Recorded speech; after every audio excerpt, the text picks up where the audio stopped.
Chapter 57. There's a note pushed under the door of the apartment from Chris.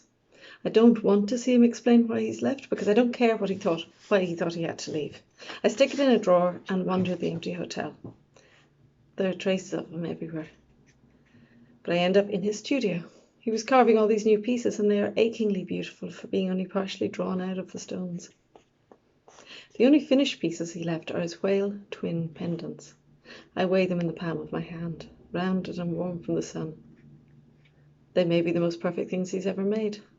Since I know he wouldn't walk away without these unless he never meant to return, I slip the chains around my neck so the two whales click together.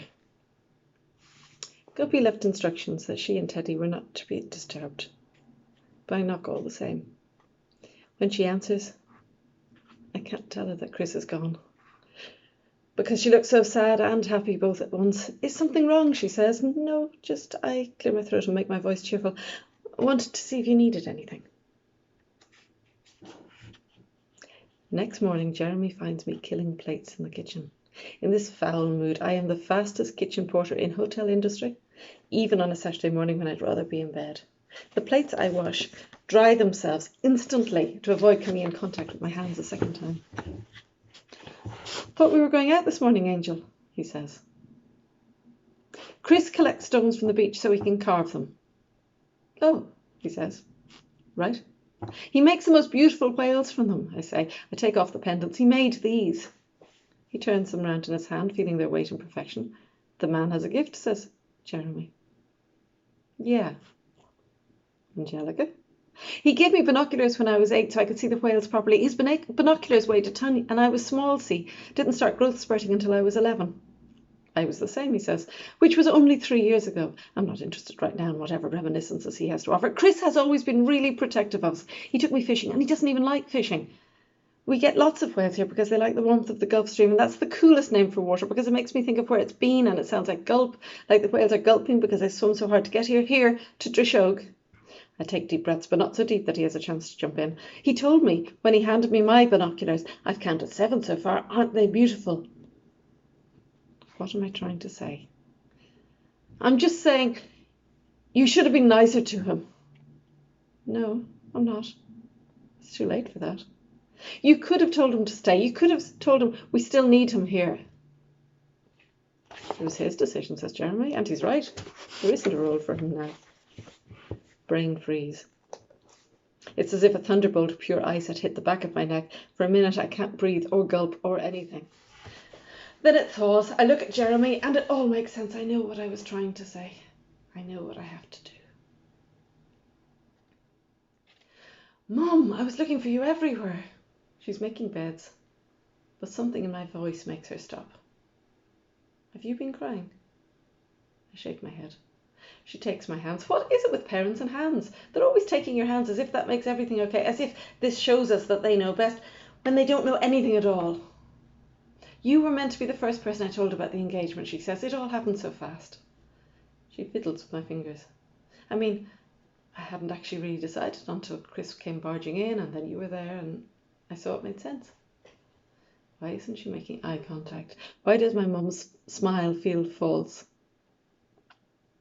Why talk about sense when she should be talking about love? I'm sorry, she says. I know it came as a shock. I pull my hands away. Chris has left. That's his choice, she says quietly and goes back to plumping pillows. She just doesn't get it. No, it's not. Sometimes it's as if she is being deliberately dim. He left because of you. Oh, Angelica, she says, I know you're very fond of Chris, but... Oh, Mum, he loves you. Chris loves you. Insert. Mums don't know how to listen. Oh, they pretend to, but then so do dogs and cats. And seagulls if you have food in your hand. That sounds worse than I meant it to. I'm not saying mums are like cats or dogs or seabirds. They're much more difficult because you expect them to listen. You want them to hear you, but half the time they don't. Chris says it's the difference between listening and hearing. We're all great at the second, but most of us are lousy at the first. Then there's the interrupting with their own problems, or a question, or the solution to the problem you hadn't even finished explaining, so they get it wrong anyway. And sometimes we just want to vent, okay? Or talk things over without getting their wisdom in return. In romantic films, me saying this to Mum would be enough. She, as the heroine, would rush out of the hotel, steal a motorbike, find her man on the brink of signing his soul over to the Foreign Legion or the devil, and the two would embrace for life. I must have imagined this 1,000 times. Maybe Chris has already broken down by the side of the road, so it wouldn't even take her long to find him. No, says Mum, your father and I. Do you love him? Do you love Jeremy?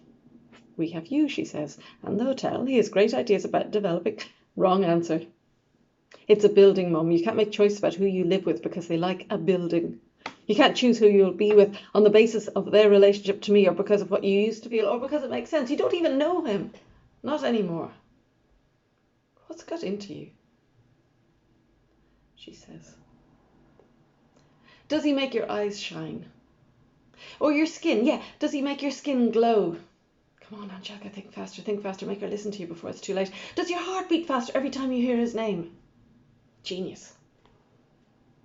Mum doesn't seem to be able to answer. So I know I'm right. I take off Chris's pendants. One whale, I say, has MM on the back. Molly Moon. The other has CW for Chris Webber, and they fit together. She doesn't want to take it, but I make her hold it. I wait for Chris's magic to do its work. Which is very sweet, she says, but I've made my decision. We're a family, Angel. You, your dad, and me. She hands the pendants back, but her fingers are shaking. We should have been from the start, and we both recognise that now. Jeremy is not Rick, Mum, I say quietly. He can't be. I have her attention now. Her complete and undivided attention. It's pretty scary when you have your mum's complete and undivided attention. Especially when you're about to confess something you know she's going to hate worse than marzipan. What do you mean? She says. I'm by the window, staring as far out to sea as I can, hoping the waves will gift me courage. There's a bare horizon, nothing for miles, not even a basking whale. It's as if they all left with Chris. Angelica? I'm not being dramatic. Some things are just hard to admit. He can't be Rick because Rick doesn't exist. Then I walk out. Jeremy is on his way upstairs and I push past. Hey, what's the hurry, Munchkin? He says. I don't respond. To be continued.